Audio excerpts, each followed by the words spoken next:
Rajkot Patel bits પર DRI દ્વારા દરોડા પાડવામાં આવ્યા છે। પટેલ બીટ્સ સંત કબીર રોડ પર આવેલું છે। જામનગર ડીઆરઆઈ દ્વારા દરોડા પાડવામાં આવ્યા તો તપાસમાં ડીઆરઆઈએ ₹73,50,000નો મુદ્દામાલ જપ્ત કર્યો અને 4,900 કિલો ચાઇનીઝ ગ્લાસ બીટ્સનો જથ્થો જપ્ત કરવામાં આવ્યો છે।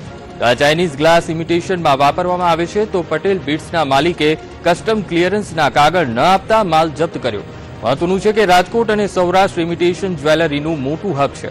આ ઉપરાંત ચાઇનીઝ બીટ્સ ખરીદી કરી રાજકોટ લવાતું હતું અને મુંબઈથી બીટ્સ લાવતા હોવાનું તપાસમાં બહાર આવ્યું છે। તો આ ડીઆરઆઈ મુંબઈ સુધી તપાસને લંબાવશે।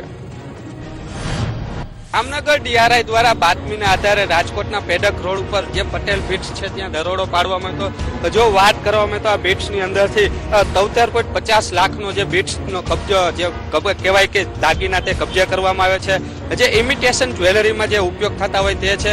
ખાસ કરીને જે રીતના ડીઆરઆઈ દ્વારા દરોડો પાડવામાં તો જે દુકાન માલિકો છે ત્યાં તાળા મારી અને હાલ તેઓ ફરાર થઈ ગયા છે। કારણ કે જે રીતના કહી શકાય કે ડીઆરઆઈ દ્વારા તે તમામ બીટ્સ કબજે કરી લેવામાં આવે છે। કારણ કે 73 લાખના બીટ્સ આવ્યા ક્યાંથી કાંઈક ને એની પાસે કોઈ બિલ કે કોઈ હતું નહીં। હું તમને બતાવીશ કે જે બીટ્સ જે કહેવામાં આવે છે રાજકોટ ઇમિટેશન જ્વેલરીનું હબ ગણાય છે તેમાં કઈ પ્રકારના બીટ્સ વાપરવામાં આવે છે હું તમને બતાવવા માંગીશ કે આ એ બીટ્સ છે।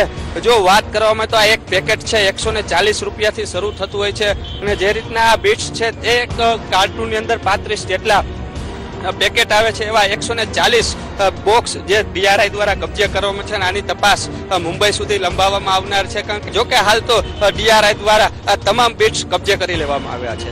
કેમેરામેન વિપુલ બોરીચા સાથે રહીમ લાખાણી, સંદેશ ન્યૂઝ, રાજકોટ।